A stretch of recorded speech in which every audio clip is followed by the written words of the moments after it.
Hola, soy Raúl, bienvenidos a un nuevo video de Classroom of Elite. Hoy vamos a hablar de Sakura Airi, la cual se podría decir que fue la primera amiga del protagonista. Sin más intro, espero que les guste, vamos con el video. Sakura Airi es una estudiante de la clase D de primer año, es una chica tímida y muy recluida. Esto se muestra principalmente cuando fue testigo de la pelea de Sugo con los de la clase C, y no reunió el valor para poder dar el testimonio de lo que había visto. También cuando se atrevió a hablar con el empleado de la electrónica para poder reparar su cámara y dejar que el tipo le insinúe, aunque ella no quería eso. También tiene problemas para socializar y es muy sensible al peligro, sospechando de Kushida cuando se le acerca. Sakura solía tomarse fotos de ella misma y subirla a la red, haciendo que ganara bastantes seguidores que la consideran una idol. Ella no cree que la reconozcan, así que usa el apodo Shizuku para su figura en internet. Shizuku traducido al español significa gota. También para no revelar su identidad, usa anteojos falsos y se peina de manera diferente.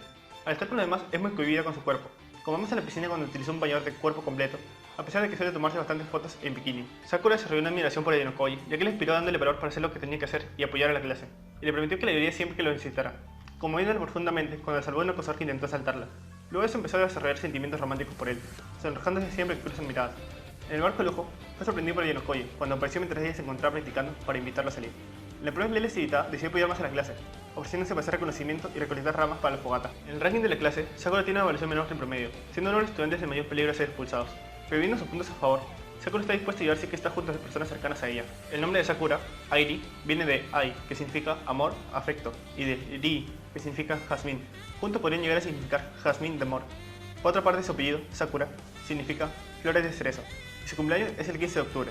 Como se sabe, la clase D es la clase de los defectuosos. El defecto de Sakura es que se pone nerviosa siempre que interactúa con sus compañeros y desconfía de varios de ellos. Cuando llegó el examen especial Pepper Shuffle, muchos estudiantes hicieron un grupo de estudio con el fin de evitar la expulsión al fallar el examen. Sakura tenía capacidad suficiente para pasar los exámenes, así que no tenía necesidad de unirse a algún grupo para aprobar. Pues intentó unirse a un grupo en especial.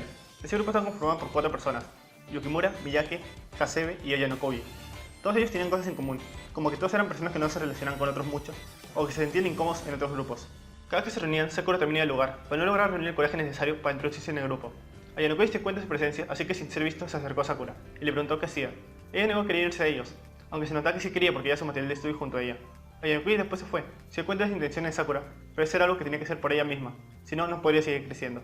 Pasaban los días y el grupo seguía esforzándose como solían hacerlo, para aprobar el examen, hasta que hubo un desarrollo entre ellos. Sakura no estaba lo suficientemente cerca para escuchar con claridad todo lo que hablaban, pero se dio cuenta del progreso que estaban haciendo, y supo que esta era su última oportunidad. Al final, la urgencia de la situación le hizo reunir el valor que necesitaba y se dirigió hacia ellos. Al salir de su escondite, chocó con un tacho y llamó la atención del grupo. Aunque está toda enrojada y nerviosa, logró expresar su deseo de unirse al grupo. Hubo un momento de silencio. Luego Yukimura, después de analizar la situación, la rechazó, porque Sakura tenía datos suficientes para probar sin ayuda. Sakura le aclaró diciendo que quería era unirse al grupo en sí. Miyake lo pensó y le dio el visto bueno, ya que era como ellos, uno de los solitarios de la clase D. Yukimura esta vez no se negó y lo aceptó. Todo parecía que iba a ir a la perfección, pero Hasebe, como tirándole un balde de agua fría, dijo que no le convencía que se una. Y si quería unirse tenía que ser el nombre de cada uno de ellos. Ayanokoji le indica cuál es el de cada uno. Sakura logra decir el de Keisei, que era Yukimura, el de Akito, que era Miyake, y el de Haruka, que era Hasebe. Después de decir los tres se sintió muy cansada, pero aún faltaba uno. Tomó aire de nuevo y dijo el de Kiyotaka, que era Ayanokoji. Así Sakura estrenó el grupo y Haruka fue la primera en celebrarlo.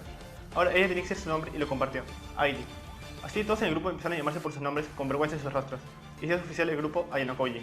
Después el grupo continuó con las sesiones y para cambiar de aires quedaron en ir al cine. Así Haruka hizo las reservaciones y cuando llegó el día se encontraron afuera del cine. Ahí aparecieron otras chicas de la clase D, en particular una chica conocida como Satou, que agarró el brazo a Kiyotaka y se lo llevó un rato. Sakura hizo un ruido extraño mientras se quedaba viendo cómo se lo llevaban.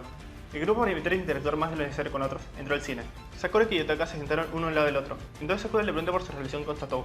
Kiyotaka, para calmarla, dice que no tiene una relación, que solo habían intercambiado números de contacto. Sakura se pone contenta, le dice con una sonrisa que lo estará vigilando atentamente de ahora en adelante. Probablemente no se dio cuenta de qué manera se podría haber interpretado eso, pero Kiyotaka no hace ningún comentario al respecto. Bueno, amigos, hasta aquí hemos llegado con el video de hoy, espero que les haya gustado. Si ha sido así, denle a like, suscríbanse y no se olviden de activar la campanita. También tengo otro video de Classroom of Elite, así que pasen por la lista de reproducciones que se encuentran en la descripción. Ahora sí, sin nada más que decir, hasta el próximo video.